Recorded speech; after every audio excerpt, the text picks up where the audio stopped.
Halo teman-teman, kami kelompok 2 akan membahas tentang definisi belajar, ciri-ciri belajar, dan juga jenis-jenis dalam belajar. Sebelum masuk ke materi, mari kita mengenal anggota kelompok 2 terlebih dahulu.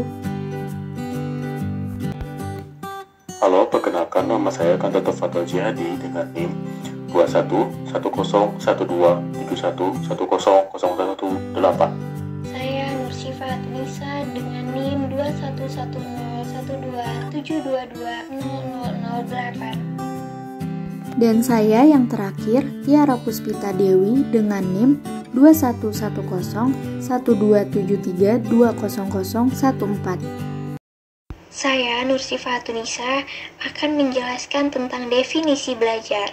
Jadi, teman-teman, definisi belajar merupakan kegiatan berproses dan merupakan unsur yang sangat fundamental dalam setiap jenjang pendidikan. Dalam keseluruhan proses pendidikan, kegiatan belajar merupakan kegiatan yang paling pokok dan penting dalam keseluruhan proses pendidikan. Belajar adalah proses atau usaha yang dilakukan tiap individu untuk memperoleh suatu perubahan tingkah laku, baik dalam bentuk pengetahuan, keterampilan, maupun sikap dan nilai yang positif sebagai pengalaman untuk mendapatkan sejumlah kesan dari bahan yang telah dipelajari. Kegiatan belajar tersebut ada yang dilakukan di sekolah, di rumah, dan di tempat lain, seperti di museum, di laboratorium, di hutan, dan di mana saja. Sedangkan, arti belajar dalam Kamus Besar Bahasa Indonesia secara etimologis memiliki arti berusaha memperoleh kepandaian atau ilmu. Selanjutnya, saya Tiara Puspita Dewi akan menjelaskan tentang ciri-ciri dalam belajar. Yang pertama, terjadi perubahan tingkah laku baik yang dapat diamati maupun yang tidak dapat diamati secara langsung. Yang kedua, perubahan tingkah laku hasil belajar pada umumnya akan menetap atau permanen. Dan yang ketiga, proses belajar dapat terjadi dalam interaksi sosial di suatu lingkungan masyarakat, di mana tingkah laku tersebut seseorang dapat berubah karena lingkungan yang ada di sekitarnya. Lalu terdapat pula menurut Slameto, ciri-ciri perubahan tingkah laku sebagai hasil dari proses belajar adalah yang pertama, perubahan terjadi secara sadar. Ini berarti bahwa individu yang belajar menyadari atau merasakan adanya perubahan dalam dirinya.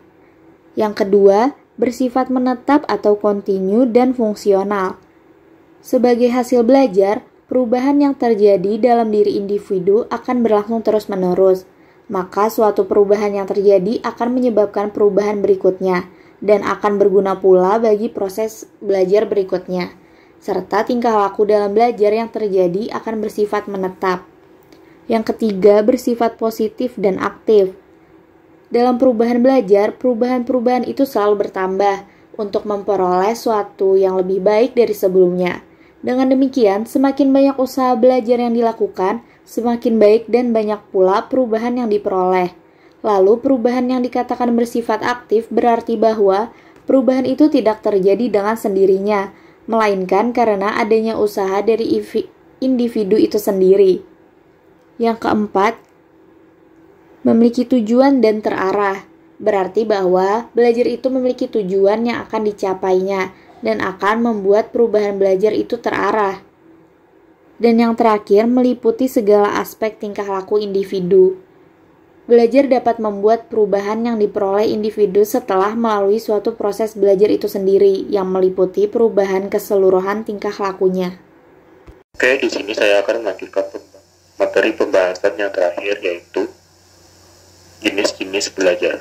Para ahli umumnya mendefinisikan ada 8 jenis belajar. Yang pertama yaitu belajar abstrak atau abstract learning.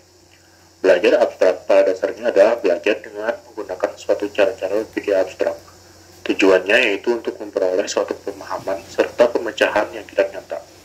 Dalam mempelajari suatu hal-hal yang abstrak, peranan akal atau rasio sangatlah penting. Contohnya, belajar tauhid, astronomi, kimia, dan lain-lain. Selanjutnya ada belajar keterampilan atau skill learning. Belajar keterampilan yaitu suatu proses belajar yang bertujuan untuk memperoleh sebuah keterampilan tertentu dengan menggunakan suatu gerakan-gerakan motorik. Dalam belajar jenis ini, proses pelatihan yang intensif dan berlangsung sangat diperlukan. Contohnya belajar cabang-cabang olahraga, melukis, memperbaiki benda-benda elektronik, dan sebagainya. Bentuk belajar keterampilan ini disebut juga dengan latihan atau training. Selanjutnya yang ketiga adalah belajar sosial atau social learning.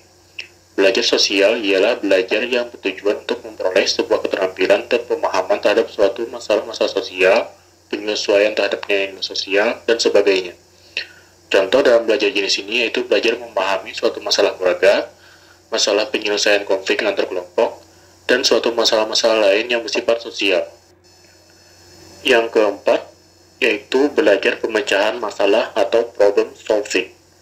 Belajar pemecahan masalah pada dasarnya yaitu belajar untuk memperoleh sebuah keterampilan atau kemampuan untuk memecahkan berbagai suatu masalah secara logis dan rasional. Tujuannya ialah untuk memperoleh suatu kemampuan atau kecakapan kognitif guna untuk memecahkan masalah secara tuntas.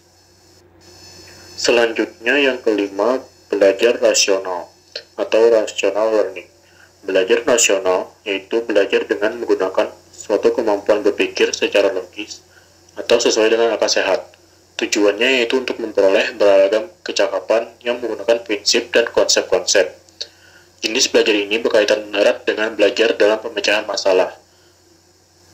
Dengan belajar rasional, individu diharapkan mempunyai suatu kemampuan rasional problem solving, yaitu kemampuan untuk memecahkan masalah dengan menggunakan sebuah pertimbangan dan strategi akal sehat, logis, dan sistematis. Yang keenam adalah belajar kebiasaan atau habitual learning.